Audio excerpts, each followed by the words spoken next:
नमस्कार दोस्तों, पीएलटिक्स में आपका स्वागत है। दोस्तों, आज के इस क्लास में आपको UP triple S C VDO exam 2022 के लिए प्रैक्टिस सेट 7वां लेकर आया हूं और इस प्रैक्टिस सेट के हिंदी के 50 क्वेश्चंस को इस क्लास में देखेंगे। दोस्तों यदि आप हमारे चैनल पर नए हैं तो चैनल को सब्सक्राइब कीजिए, लाइक कीजिए, शेयर कीजिए। दोस्तों आइए शुरू करते हैं। भाग फर्स्ट है हिंदी परिज्ञान एवं लेखन योग्यता। निर्देश प्रश्न संख्या 1 से 5 निम्नलिखित लेखांश को पढ़ें और अंत में दिए गए प्रश्नों के उत्तर दें। इन प्रश्नों के उत्तर लेखांश पर आधारित होने चाहिए। लोकसभा सार्वभौमिक वयस्क मताधिकार के आधार पर प्रत्यक्ष चुनाव द्वारा चुने गए लोगों के प्रतिनिधियों से बनी है। सदन में सदस्यों की अधिकतम संख्या 552 है। राज्यों के प्रतिनिधित्व के लिए 530 सदस्य, केंद्र शासित प्रदेशों के लिए प्रतिनिधित्व के लिए 20 सदस्य और राष्ट्रपति द्वारा नामित एंग्लो भारतीय समुदाय के 2 सदस्य। वर्तमान में सदन में सदस्यों की संख्या 545 है। लोकसभा की अवधि जब तक भंग नहीं हो जाती अपनी पहली बैठक के लिए नियत तिथि से 5 वर्ष है। हालांकि जब देश में आपातकाल की स्थिति लागू हो तो इस अवधि को संसद द्वारा नियम पारित करने के उपरांत एक बार में 1 वर्ष से अधिक नहीं बढ़ाया जा सकता और किसी भी परिस्थिति में आपातकाल समाप्त होने पर 6 महीने की अवधि से अधिक नहीं बढ़ाया जा सकता। प्रत्येक लोकसभा चुनाव के उपरांत राष्ट्रपति उस राजनीतिक दल या दलों के संगठन को आमंत्रित करते हैं जिसके पास सरकार बनाने के लिए नए चुने गए सदस्यों का बहुमत हो। तो दोस्तों इससे संबंधित नीचे क्वेश्चंस दिए गए हैं। क्वेश्चन नंबर फर्स्ट है, वर्तमान में लोकसभा सदस्यों की संख्या न्यूनतम और अधिकतम है क्रमशः कितनी है? तो यहाँ पे राइट आंसर जो हो जाएगा दोस्तों, वर्तमान में लोकसभा सदस्यों की न्यूनतम संख्या 545 और अधिकतम सदस्यों की संख्या 552 है। तो राइट आंसर यहाँ पे ऑप्शन सी हो जाएगा। अगला क्वेश्चन, क्वेश्चन नंबर सेकंड है, प्रत्यक्ष चुनाव के द्वारा चुने गए लोकसभा के सदस्यों की संख्या वर्तमान में है। तो राइट आंसर यहाँ पे हो जाएगा 545 सही है, जो कि दिए गए लेखांश की तीसरी पंक्ति में दिया गया है। तो यहाँ पे राइट आंसर ऑप्शन ए हो जाएगा 545। अगला क्वेश्चन, क्वेश्चन नंबर थर्ड है, निम्नलिखित में से कौन सा कथन सही है? तो प्रत्येक चुनाव के द्वारा चुने गए केंद्र शासित प्रदेशों के 20 सदस्य और राष्ट्रपति के द्वारा नामित एंग्लो भारतीय समुदाय के 2 सदस्य होते हैं। सही कथन है। तो राइट आंसर ऑप्शन सी हो जाएगा। अगला क्वेश्चन, क्वेश्चन नंबर 4 है, जब आपातकाल की घोषणा लागू हो तो लोकसभा के कार्यकाल को बढ़ाया जा सकता है। संसद के द्वारा आपातकाल की स्थिति में भी लोकसभा के कार्यकाल को बढ़ाया जा सकता है। ऑप्शन बी राइट आंसर हो जाएगा। अगला क्वेश्चन, क्वेश्चन नंबर 5 है, उपर्युक्त लेखांश के आधार पर निम्नलिखित में से कौन सा कथन सही है? तो राइट आंसर यहाँ पे हो जाएगा ऑप्शन ए, सरकार बनाने के लिए चुने गए सदस्यों का बहुमत हो। अगला क्वेश्चन, क्वेश्चन नंबर 6, भक्ति रस का स्थायी भाव है। आपको बताना है दोस्तों भक्ति रस का स्थायी भाव इनमें से कौन सा है? तो राइट आंसर ऑप्शन डी हो जाएगा, भगवद प्रेम भक्ति रस का स्थायी भाव है। ऑप्शन डी राइट आंसर है। अगला क्वेश्चन, क्वेश्चन नंबर 7 है, रस का नाम बताओ। विंध्य के वासी उदासी तपोव्रत धारी महाबेनु नारित दुखारे गौतमतीय तरि तुलसीसो कथा सुनिभे मुनि वृंद सुखारे है शिला सब चंद्रमुखी पर से पद मंजुल कंज तिहारे किन्हीं भली रघुनायक जू करुणा करे कानन को पग उधारे। तो इसमें आपको रस का नाम बताना है। तो राइट आंसर यहाँ पे हो जाएगा ऑप्शन ए हास्य रस हो जाएगा। अगला क्वेश्चन, क्वेश्चन नंबर 8 है, इनमें से कौन सा शब्द तद्भव नहीं है? आपको बताना है दिए गए ऑप्शंस में से। तो राइट आंसर यहाँ पे हो जाएगा दोस्तों इस क्वेश्चन का, देह शब्द तद्भव नहीं है, तत्सम है। ऑप्शन बी यहाँ पे राइट आंसर हो जाएगा। अगला क्वेश्चन, क्वेश्चन नंबर 9 है, कौन सा विलोम युग्म गलत है? आपको बताना है दोस्तों दिए गए ऑप्शंस में से। तो राइट आंसर जो हो जाएगा यहाँ पे ऑप्शन सी हो जाएगा, मितव्ययी अल्पव्ययी। विलोम युग्म गलत है, सही युग्म मितव्ययी अपव्ययी होता है। क्वेश्चन नंबर 10 है, ब्यूरोक्रेसी का समानार्थक हिंदी शब्द है, आपको बताना है दिए गए ऑप्शंस में से। तो ब्यूरोक्रेसी का समानार्थक हिंदी शब्द अधिकारी तंत्र है, ऑप्शन सी राइट आंसर हो जाएगा। नेक्स्ट क्वेश्चन, क्वेश्चन नंबर 11, किस वाक्य में विराम चिन्ह संबंधी विसंगति है? तो राइट आंसर ऑप्शन ए हो जाएगा, सूर्यकांत त्रिपाठी निराला छायावाद के प्रमुख कवि थे। ऑप्शन यहाँ पे ए जो है सही जवाब हो जाएगा। अगला क्वेश्चन, क्वेश्चन नंबर 12 है, इनमें किन शब्दों की गणना अव्यय के अंतर्गत की जाती है? तो क्रिया विशेषण शब्दों की गणना अव्यय के अंतर्गत की जाती है। ये शब्द क्रिया की विशेषता बताते हैं। लिंग वचन कारक के कारण इनमें कोई विकार उत्पन्न नहीं होता है। तो ऑप्शन ए यहाँ पे राइट आंसर हो जाएगा। बढ़ते हैं अगले क्वेश्चन की ओर। क्वेश्चन नंबर 13 है दोस्तों, अवन शब्द का विलोम है, तो अवनी शब्द का विलोम बताना है। तो अंबर शब्द अवनी पृथ्वी का विलोम शब्द है दोस्तों, ऑप्शन सी यहाँ पे राइट आंसर हो जाएगा। अगला क्वेश्चन, क्वेश्चन नंबर 14, निम्नलिखित में से किस रचनाकार को महापंडित की उपाधि से विभूषित किया गया है? तो राइट आंसर ऑप्शन डी हो जाएगा, राहुल सांकृत्यायन को महापंडित की उपाधि से विभूषित किया गया है। यह उपाधि उन्हें काशी के पंडितों द्वारा प्रदान की गई थी, ध्यान रखिएगा। अगला क्वेश्चन, क्वेश्चन नंबर 15, गरल सुधा रिपु करहि मिताई लोकोक्ति का अर्थ है, आपको बताना है। तो राइट आंसर यहाँ पे हो जाएगा ऑप्शन सी, दो विरोधी स्वभाव वालों का मिलन। अगला क्वेश्चन, क्वेश्चन नंबर 16 है, मूल शब्द एवं प्रत्यय की दृष्टि से सही विभाजन नहीं है। तो राइट आंसर ऑप्शन डी हो जाएगा, घुमाओ बराबर घुम प्लस आओ।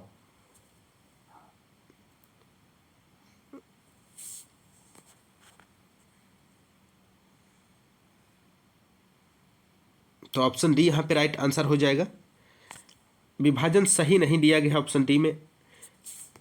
अगला क्वेश्चन, क्वेश्चन नंबर 17, किन्हीं शब्दकोश में त्र किसी वर्ण के बाद आता है? तो त्र और ता वर्ण के बाद आता है, ऑप्शन ए राइट आंसर हो जाएगा। अगला क्वेश्चन, क्वेश्चन नंबर 18 है, सा उपसर्ग से निर्मित शब्द नहीं है, आपको बताना है दोस्तों दिए गए ऑप्शंस में से। तो सहानुभूति सा उपसर्ग से निर्मित शब्द नहीं है, ऑप्शन बी यहाँ पे राइट आंसर हो जाएगा। नेक्स्ट क्वेश्चन, क्वेश्चन नंबर 19, स्वर संधि से निर्मित शब्द नहीं है। तो उत्थान उत प्लस थान शब्द स्वर संधि से निर्मित शब्द नहीं है, ऑप्शन बी यहाँ पे राइट आंसर हो जाएगा। नेक्स्ट क्वेश्चन, क्वेश्चन नंबर 20, निम्नलिखित में से कौन सा समास भगवान श्री कृष्ण को संबोधित करते हुए प्रयुक्त नहीं किया जाता है? तो त्रिलोचन शब्द श्री कृष्ण के लिए नहीं, शिव के लिए प्रयुक्त किया जाता है, ऑप्शन सी राइट आंसर हो जाएगा। क्वेश्चन नंबर 21, किस वाक्य में हेतु मद भूतकाल का प्रयोग हुआ है? तो सावधानी बरतते तो दुर्घटना ना होती। इस वाक्य में हेतु मद भूतकाल का प्रयोग हुआ है, ऑप्शन डी राइट आंसर हो जाता है, सही यहाँ पे। क्वेश्चन नंबर 22 है, वर्तनी की दृष्टि से कौन सा शब्द अशुद्ध है, आपको बताना है दोस्तों। तो राइट आंसर यहाँ पे हो जाएगा, चतुरणी शब्द वर्तनी की दृष्टि से अशुद्ध है। चतुर से चतुराई या चतुरता होगा, ऑप्शन डी राइट आंसर हो जाएगा। नेक्स्ट क्वेश्चन, क्वेश्चन नंबर 23 है, व्याकरण की दृष्टि से कौन सा वाक्य सही नहीं है? तो राइट आंसर ऑप्शन सी हो जाएगा, वह सदैव ही सत्य बोलता है। यह वाक्य व्याकरण की दृष्टि से सही नहीं है। सही वाक्य है वह सदैव सत्य बोलता है, ऑप्शन सी यहाँ पे राइट आंसर हो जाएगा। नेक्स्ट क्वेश्चन, क्वेश्चन नंबर 24 है, सट प्लस आनन शब्द का संधि विच्छेद होगा, दिए गए ऑप्शंस में से बताना है दोस्तों आपको। तो सट प्लस आनन का संधि विच्छेद सडानन है, यह व्यंजन संधि है, ऑप्शन सी राइट आंसर हो जाएगा। अगला क्वेश्चन, क्वेश्चन नंबर 25 है, अब चला जाए यह वाक्य है किस प्रकार का है? तो अब चला जाए यह वाक्य कर्मवाच्य है, ऑप्शन ए राइट आंसर है। नेक्स्ट क्वेश्चन, क्वेश्चन नंबर 26, पत्र शब्द का अनेकार्थक शब्द समूह सही है। तो पत्ता, चिट्ठी, पंख और पत्र शब्द का अनेकार्थक समूह है, तो ऑप्शन डी यहाँ पे राइट आंसर हो जाएगा। क्वेश्चन नंबर 27, किसी विकल्प में मुहावरे का भावार्थ सही नहीं है, आपको बताना है। अल्लाह को प्यारा होना, ईश्वर का प्रिय भक्त होना सही अर्थ नहीं है। इसका सही अर्थ मृत्यु को प्राप्त होना या मर जाना है। जैसे आज सुबह ही अला दाद खां अल्लाह को प्यारे हो गए, तो ऑप्शन बी यहाँ पे राइट आंसर हो जाएगा। अगला क्वेश्चन, क्वेश्चन नंबर 28, उपेंद्र वज्र छंद के प्रत्येक चरण में कुल कितने वर्ण होते हैं? तो उपेंद्र वज्रा छंद के प्रत्येक चरण में कुल 11 वर्ण होते हैं। इसका सूत्र ऑप्शन यहाँ पे राइट आंसर फर्स्ट हो जाएगा, 11 होते हैं। क्वेश्चन नंबर 29 है, बारहवें के सम चरणों में कितनी मात्राएं होती हैं? तो बारहवें के सम चरणों में 7 और विषम चरणों में 12 मात्राएं होती हैं, या विषम मात्रिक छंद है, ऑप्शन सी राइट आंसर हो जाएगा, बारहवें। अगला क्वेश्चन, क्वेश्चन नंबर 30 है, सघोषण वर्ण कौन सा है? तो ऑप्शन सी यहाँ पे राइट आंसर हो जाएगा।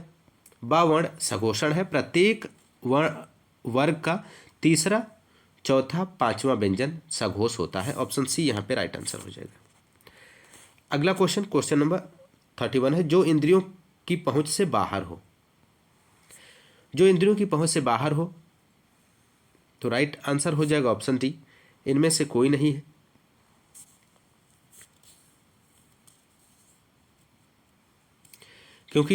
क्योंकि जो इंद्रियों की पहुंच से बाहर हो वह अतीन्द्रिय कहलाता है, तो यहाँ पे ऑप्शन में ऑप्शन ही नहीं दिया गया है, तो इनमें से कोई नहीं, ऑप्शन डी राइट आंसर हो जाएगा। अगला क्वेश्चन, क्वेश्चन नंबर 32, हम लोग भारतीय दूरदर्शन का धारावाहिक की पटकथा का लेखन किया। तो यहाँ पे इस क्वेश्चन का राइट आंसर हो जाएगा ऑप्शन ए, मनोहर श्याम जोशी। अगला क्वेश्चन, क्वेश्चन नंबर 33 है, हर समय दूसरों की कमियां ढूंढने वाला वाक्यांश के लिए सार्थक शब्द होगा। तो हर समय दूसरों की कमियां ढूंढने वाले के लिए सार्थक शब्द छिंद्रान्वेषी होता है, ऑप्शन ए राइट आंसर हो जाएगा। नेक्स्ट क्वेश्चन, क्वेश्चन नंबर 34, प्रश्न में दिए गए क्रम 1 वाले वाक्य को ध्यान में रखकर उसे आगे दिए गए या रा ला वा वाले वाक्य खंडों के साथ जोड़िए तथा अंत में वाक्य खंड 6 से जोड़कर इनके सही क्रम को दिए गए विकल्पों में से छांटिए। तो यहाँ पे इस क्वेश्चन का दोस्तों राइट आंसर हो जाएगा, दोस्तों इस क्वेश्चन का यहाँ पे राइट आंसर हो जाएगा ऑप्शन डी। यहाँ पे सही जवाब हो जाएगा वा रा या ला, यह सही जवाब हो जाएगा। वाक्य का व्यवस्थित रूप इस प्रकार है, जो दूसरों की जीविका का नाश करते हैं, दूसरों का घर उजाड़ते हैं, दूसरों की स्त्री या पति से वियोग करते हैं और मित्रों में भेदभाव उत्पन्न करते हैं, वे अवश्य नरक में जाते हैं, ऑप्शन डी यहाँ पे राइट आंसर हो जाएगा। अगला क्वेश्चन, क्वेश्चन नंबर 35, किस वाक्य में स्थानवाचक क्रिया विशेषण है, आपको बताना है दोस्तों। तो राइट आंसर ऑप्शन ए हो जाएगा, आप यहाँ बैठिए। आप यहाँ बैठिए वाक्य के यहाँ शब्द में स्थानवाचक क्रिया विशेषण है, ऑप्शन ए राइट आंसर हो जाएगा। क्वेश्चन नंबर 36 है, हिमालय के लिए सही संधिविच्छेद को चुनिए। तो हिमालय शब्द का सही संधिविच्छेद हिम प्लस आलय, और इसमें दीर्घ संधि है, ऑप्शन बी राइट आंसर हो जाएगा। अगला क्वेश्चन, क्वेश्चन नंबर 37, स्त्री के लिए सही पर्यायवाची वाले शब्दों की पंक्ति को चुनिए। तो त्रिया वनिता नारी स्त्री के पर्यायवाची शब्दों वाली सही पंक्ति है, ऑप्शन ए राइट आंसर है। अगला क्वेश्चन, क्वेश्चन नंबर 38, व्यभिचारी भाव को संचारी भाव कहने का कारण।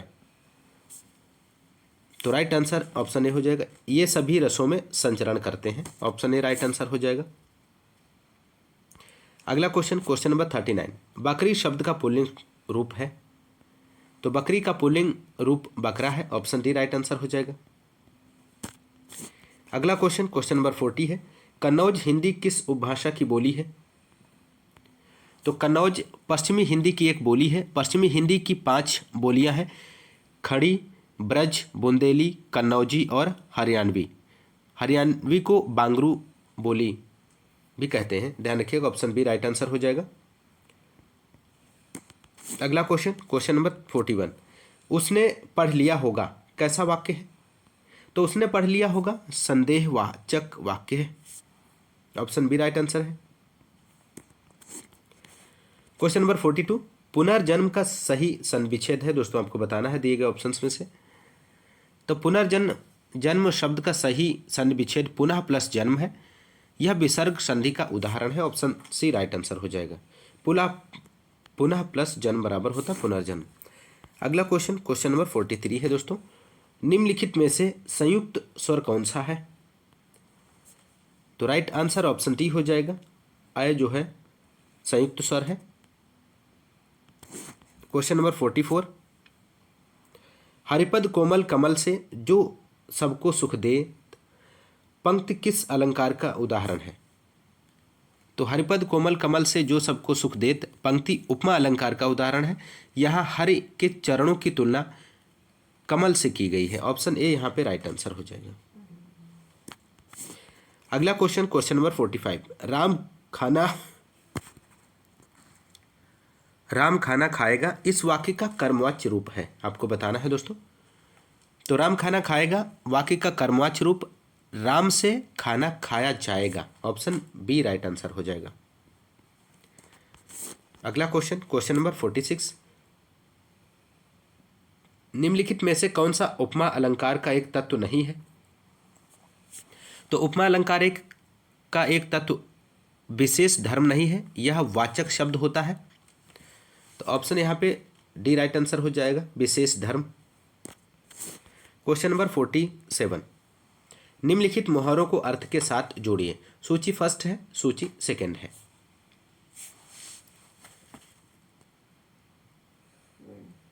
तो यहाँ पे आपको मिलान करना है।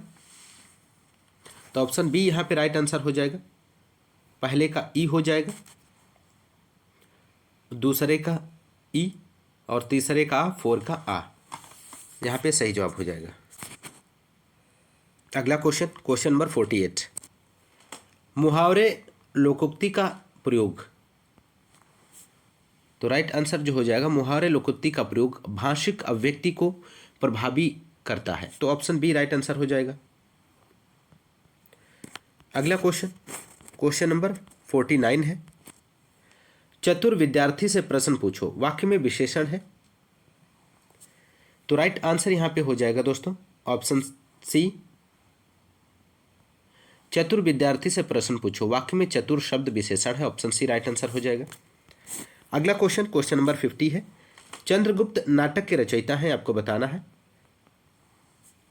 तो चंद्रगुप्त नाटक के रचयिता जयशंकर प्रसाद हैं। यह नाटक वर्ष 1931 में रचा गया था। यह नाटक राजनीति, कूटनीति, षड्यंत्र, द्वेष, घृणा, महत्वाकांक्षा, बलिदान और राष्ट्र प्रेम के भावों से ओतप्रोत है। तो ऑप्शन बी यहाँ पे राइट आंसर हो जाएगा।